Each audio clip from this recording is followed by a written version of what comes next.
Сәлеметсіңдер ме балалар? Математика 1 сынып 11 сабақ. 11 сабақ 0 саны және цифры, 0-ді қосу және азайту. Балалар, бірінші тапсырмаға назар аударайық. Суреттен не байқадың? Түсіндір. Ал балалар, суретке қараймыз. Балалар, суретте көріп отырғанымыздай, автобуста 5 адам болған. 5 адамның біреуі аялдамадан түсті, яғни 5 азайтылған 1 тең болады 4. Автобуста 4 адам қалды. Одан соң тағы да 1 адам түсті, яғни 4 азайтылған 1 тең болады 3. Автобустағы 3 адамның тағы да 1 адамы түсті, яғни 3 азайтылған 1 тең болады 2. Одан соң 2 адамнан тағы да 1 адам түсті, яғни 1 қалды. Автобустың ішінде жалғыз 1 адам қалды. Ол да аялдамадан түсті, яғни барлығы түсті, сонда 1-ден 1-ді азайтамыз 0, яғни автобустың ішінде адам қалған жоқ. Түсіндіңдер ме балалар?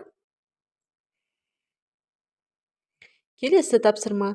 Екінші тапсырма. Суреттен не байқадың? Есепте дейді балалар. Суретке қараймыз балалар. Бірінші суретте 4 бала орындықта отыр.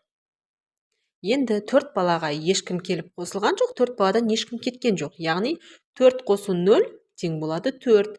Және 4 азайтылған 0 тең болады 4. Яғни бізде бұл жерде бүгінгі тақырыпты 0 санын қосу және азайту. Біз егер балалар санға 0-ді қоссақ та, 0-ді азайтсақ та, жаңағы мәніміз өзгермейді екен. Яғни 4 қосылған 0 ол 4-тің өзі шығады. 4 азайтылған 0 тең болады 4. Түсіндіңдер ме балалар? Енді астындағы суретке назар аударайық. 4 бала орындықта отырды және 4 бала қайта сол орындықтан тұрып кетті, яғни келесі орындыққа кетті.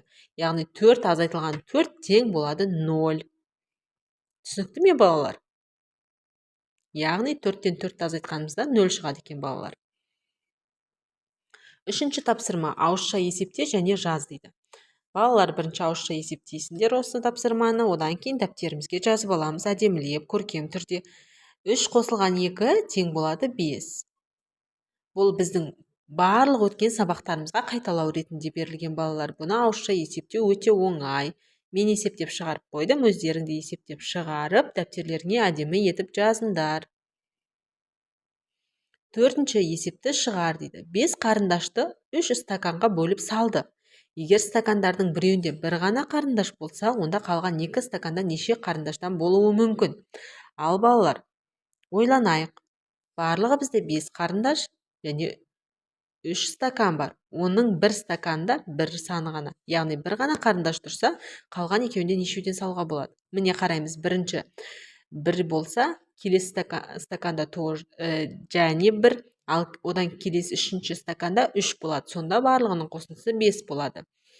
Келесі стаканда 1 болса, бірінші стаканда, екінші стаканда 2 болуы мүмкін, үшінші стаканда 2 болуы мүмкін. Сонда 1 қосылған 2 қосылған 2 ол болады 5-ті құрайды. Яғни 5-тің құрамы айтылып тұр бұлар балалар.